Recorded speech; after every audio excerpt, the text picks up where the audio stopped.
This program provides education, not advice. Sponsors pay a fee for endorsements and interviews. See the truthayf.com disclosure page for details. This is where technology, innovation, and personal finance come together. This is the truth about your future with Rick Edelman. Invesco QQQ is proud to sponsor The Truth About Your Future, and even prouder to provide access to innovation for the last 25 years. Invesco QQQ. Let's rethink possibility. Invesco Distributors, Inc. It's Friday, April 19th. On today's show, is your financial advisor using AI? AI is already everywhere, and every industry is racing to incorporate it into their business. Everybody's convinced, or scared, that AI will let them operate faster and cheaper, delivering new and better services to their customers than ever. And the RIA industry is not being left out. Financial advisors and their firms are already beginning to use AI. I'm seeing firms deploying it just about every aspect of their firms. The problem is that none of the registered investment advisors that are using AI can explain how it works. That's what the SEC says anyway, and the SEC is angry. It's not shocking that RIAs can't explain how their AI works. Even the AI engineers who build these things have a hard time explaining how it works. The SEC doesn't care about that. I built some of the industry's first financial planning software. Iterations of it are still being used by the financial planning firm that my wife and I built. But I can tell you, and every planner in my firm can tell you, how those spreadsheets work. We can show you that when you put data in here, here's how the software turns that data into output over there. But nobody can do this with AI. The SEC is now telling firms that they have to be able to explain their AI-driven spreadsheets and make sure there aren't any biases in the calculations that they produce. This is especially important if the data is being shown to clients to influence their investment decisions. In fact, the SEC has already fined 2 investment firms $400,000 for making false statements about their AI-powered investing process. Delphi Inc. was fined $250,000, almost $225,000, for claiming that it used collective data to make its AI system smarter so it could predict which companies and trends to invest in. The SEC says those claims were false and misleading because the firm did not, in fact, have the AI and machine learning capabilities that it claimed to have. The SEC also charged the firm with violating marketing rules by promoting an untrue statement of material fact. And the SEC says Global Predictions, another company, has to pay $175,000 for making false and misleading claims on its website and on social media that it was, quote, the first AI-regulated financial advisor. It also falsely claimed that they provided expert AI-driven forecasts. So if a financial advisor tells you that they're using AI, ask them a simple question. How does it work? If they can't explain it, find another advisor. Coming up next, conversation with Ken Lacovara, the founding director of the Gene and Rick Edelman Fossil Park and Museum at Rowan University in South Jersey. How should you think about Bitcoin? Turn to a specialist. For 6 years, Bitwise has been helping investors access crypto. Bitwise manages the world's largest crypto index fund. They also offer 6 crypto ETFs. You get cutting-edge insights, expert Bitcoin research, and a nationwide team to help. Bitwise helps investors and advisors navigate crypto with confidence. Partner with a specialist. Look for ETFs backed by Bitwise. BitwiseInvestments.com. Carefully consider the extreme risks associated with crypto before investing. The Truth About Your Future with Rick Edelman is brought to you by Schwab. With Schwab investing themes, it's easy to invest in ideas you believe in, like online music and videos, artificial intelligence, electric vehicles, and more. Schwab's research process uncovers emerging trends. Then their technology curates relevant stocks into themes. Choose from over 40 themes. Buy all the stocks in a theme as is, or customized to better fit your investing goals, all in a few clicks. Schwab Investing Themes is not intended to be investment advice or a recommendation of any stock or investment strategy. Learn more at schwab.com/thematic investing. What's going to happen to the price of Bitcoin? You've seen it gyrating like crazy lately, right? Like always. It rose 160% last year. It's up 60% this year. Last week, it fell 20% in a day for a short while. What's it going to do this year and next year and the year after that? I've heard so many crypto enthusiasts offer their predictions about the future price of Bitcoin. I've heard people say 100,000. I've heard people say 5 million, but I've never seen anyone say why they believe the price is going to be whatever it is they say it's going to be. So I went ahead and figured it out. And my conclusion, the future price of Bitcoin is going to be $420,000. I know that sounds outlandish, but it's not a prediction. It's simple arithmetic. So join me for a special webinar next Wednesday, and I'll show you the basic assumptions that I used and the simple arithmetic of not only why Bitcoin's future price is going to be 420,000, but how you can easily conduct your own assumptions to arrive at your own conclusion. And if you're skeptical about Bitcoin, or if you just want to learn how to easily explain this to clients, this webinar is essential. Why Bitcoin will rise to $420,000. The webinar is free. It's Wednesday, April 24th at 2 p.m. Eastern. Sponsored by Franklin Templeton and Bitwise Asset Management. Register now for free. The link is in the show notes.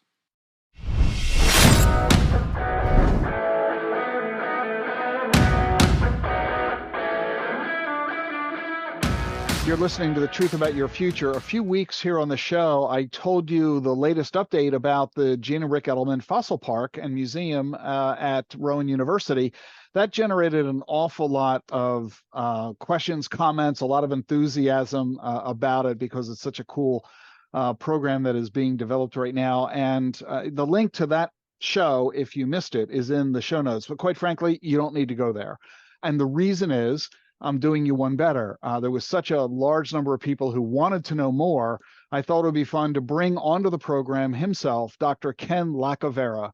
Ken, great to have you on the podcast. Thanks, Rick. It's great to be here. Ken is the founding dean of the School of Earth and Environment at Rowan University. He is also the founding director of the Gene and Rick Edelman Fossil Park and Visitor Center.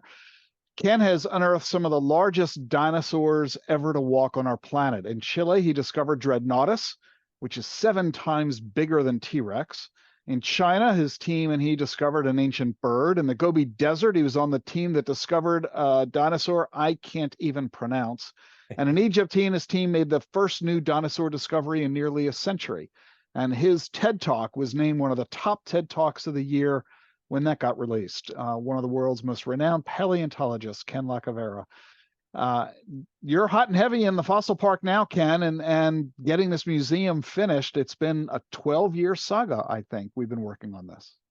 Yeah, we are in the home stretch now. The building looks absolutely gorgeous. It's really an architectural wonder, and exhibits installation has begun, the likes of which people have just not seen before. The level of detail and realism and the story that threads them all together will really make this museum unique. So talk about what the experience is going to be like for people when they arrive. Sure. Well, the first thing they'll see is a building that is really nestled into the landscape. Very sustainably built, has geothermal energy, solar energy. We will be New Jersey's largest carbon net zero building, which I'm extremely proud of. We will contribute no greenhouse gases to the atmosphere by operating this museum. We have 3 major exhibit galleries. The first one features the dinosaurs that existed at the very end of the Cretaceous period on the east coast of North America. There's 5 big branches of dinosaurs, and we have all 5 types represented on the east coast. So you don't have to go to Patagonia or the Gobi Desert. We have this amazing history right here. The second gallery features amazing sculpted, fully fleshed out creatures like a 55-foot-long mosasaur. It's basically a sea monster. And everything in that gallery is a fossil that was found on the property in a layer that will literally be beneath the visitor's feet. And then the third large gallery is called the Hall of Extinction and Hope. And in there, we first lay out our uniquely occurring evidence for the 5th extinction, which is when the dinosaurs and 75% of species perished when an asteroid hit 2,500 miles from New Jersey off the coast of the Yucatan Peninsula. We take you through that, and then we round the corner into the time that we now call the Anthropocene. And we discuss the unfolding climate crisis and the biodiversity crisis. but give the visitor reason for hope in the battle to save our Earth's atmosphere and biodiversity, and ways that they can act upon that so that they can literally be making positive change in the world before they walk out the doors of the museum. That's really only a part of the total experience that people are going to have at the park, right? That's right. It's really a small part of it. So we have a room called Discovery Forest, a very hands-on place with learning kiosks. We're in partnership with the TED organization on that. And so we will have a TED Ed theater in there. Some really cool mechanical interactives. There's this crazy Rube Goldberg ball drop machine on the back wall that shows you about the probability of an animal turning into a fossil. We have a live animal center called Critter Cove, which features a saltwater touch tank. Also has a large enclosure for a white-throated monitor lizard. There's 2 rat colonies connected by a tube that goes across the ceiling. We have a VR experience. Very few people have had this. You will be clad in spacesuits, and you go back to the Cretaceous period on a mission to collect DNA samples, protein samples, get a biomechanical scan and a color scan. You're walking amongst the dinosaurs in this Cretaceous environment. You have to do all that and then get back in your pod and get back to Earth before it's too late. We have a beautiful museum store, 2,000 square feet of retail that will have high quality, very carefully curated science and nature related content, featuring a lot of the artistry of local craftspeople in the Delaware Valley. We have a cafe that has this beautiful overlook to our fossil quarry. We have a theater that seats 138, where we can show films and have musical performances. That converts to flat floor event space, and other spaces will be used for event space. So you can come to the Edelman Fossil Park and get married, or have your birthday party, or your bar mitzvah, or your corporate event, or whatever you would like to do. This facility, it's up on a ridge overlooking the fossil park itself. Talk about the quarry that led to the discovery of dinosaurs. The vast majority of people don't realize that southern New Jersey is really the cradle of dinosaur paleontology. Dinosaur, which means terrible lizard. They're not lizards at all. In 1858, the world's first nearly complete dinosaur skeleton is found in Haddonfield, New Jersey, 11 miles north of the fossil park. And then in 1866, the world's first tyrannosaur is found. Everybody's heard of T-Rex, but that wasn't the first discovered tyrannosaur. There are 24 other species. The first one was found a mile away from the Edelman Fossil Park Museum. And then for the longest while, nobody really had any idea what happened to the dinosaurs. So early paleontologists and geologists could see that they were here at a certain point. They persisted for some interval, and then poof, they were gone. And there were all kinds of crazy crackpot theories, such as, maybe caterpillars ate all the fiber-rich plants and the dinosaurs perished of constipation. and you're on the wrong track when that's your explanation. And then in 1980, Luis and Walter Alvarez, Luis was a Nobel Prize-winning physicist who worked on the Manhattan Project, and his son, a geologist, noticed in these stratigraphic deposits in Italy that there was a spike in the level of iridium. Iridium is platinum. It's a platinum metal. The reason why platinum is so valuable is because it's heavy. So when the Earth formed, it all sank to the center of the Earth. So there's very little in the crust. But in an asteroid, there's no place to sink to.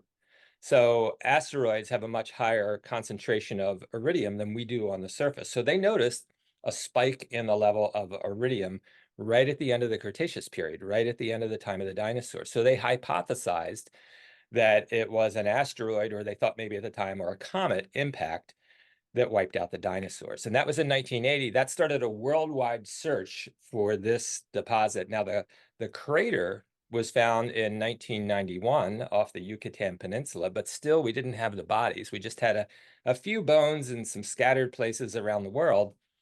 I began working at the site that's now the Edelman Fossil Park in 2003, not really understanding what we had there. It was just a place where I could bring my students so they could collect some fossils, and then I would go all over the world to do my research. And then it became apparent to me about 8 years after that we were looking there at an extinction layer. And so we started to excavate very, very carefully. And then we found the fallout from the blast that happened in Mexico. We found these little grains called shock quartz and the glass spherules, and then we found the iridium spike. And in the last 14 years, we have collected over 100,000 fossils representing over 100 species from the extinction layers, the best window into this moment on the planet, this pivotal calamitous moment in which the dinosaurs were wiped out that really paved the way to the modern world as we know it. And so this is now a place of global importance. And I decided at the time I had to find a way to save the place. And I kind of thrashed around trying this route and that route. I was at Drexel University at the time. And then I came over to Rowan University, where Gene is on the board. And, really thanks to you and Gene, we were able to save this site of World Heritage and in the process build a museum there that will then share this amazing location to everyone who wants to go there.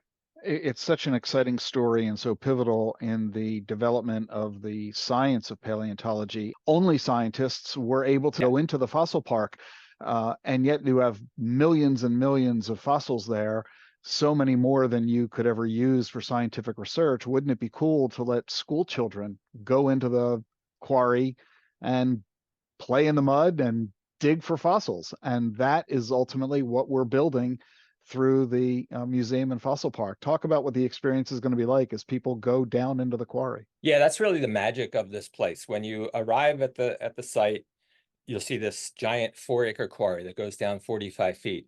As you walk down the path, on average, every footfall takes you back 400,000 years until you get to the bottom where it's 66 million years old. Every school kid, every grown-up, every grandmother who goes into the fossil quarry, who's not afraid to get their hands dirty and who tries a little bit, and I've seen you, Rick, up to your shoulders in mud there. Everyone who does that finds a 66 million year old fossil with their own hands, and we let them take that fossil home. And that's just a transformational experience for really anybody, and especially for kids. It's an authentic discovery. And when they see something that no human has ever seen before, and when they know a little something that no human has ever known before, they become a legitimate explorer. And I think that's just a launching pad to all kinds of great things. As you've heard me say, I call fossils the gateway drug to the sciences, right? And so we bring kids in there, we literally give them a free sample of science to get them hooked on the idea. And pretty soon you're inculcated with the scientific method, which is a way to receive and process information in a rational way. And boy, do we need some of that in the world today. And once that's how you think, that's how you think. And then you can go on and apply that to business and pharmacology and chemistry and all the things the world needs. It's so terribly exciting. We're so grateful for your leadership, Ken, in making all this happen. Gene and I are honored to be a very small part of this journey with you. The Fossil Park and Museum is scheduled to be opened later this summer, and people can learn all about it right now at the website that is already up and running. The link to that is in the show notes for you, so you can look at it there.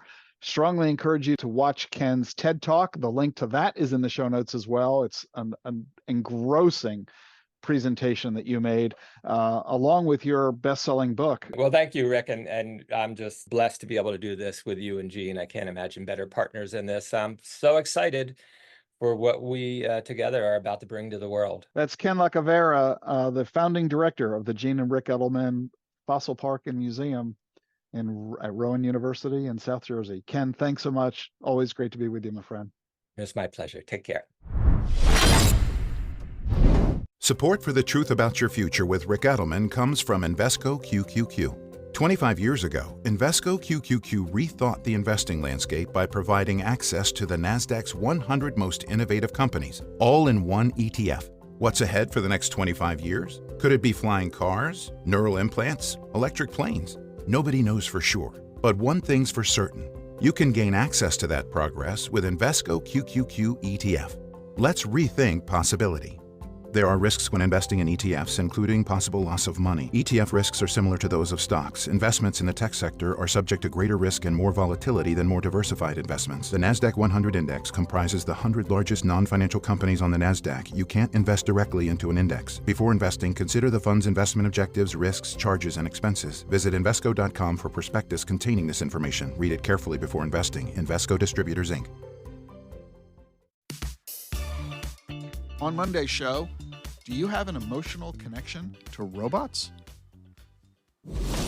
increased awareness, and actionable intelligence about the forces that are shaping our world. This is The Truth About Your Future with Rick Edelman.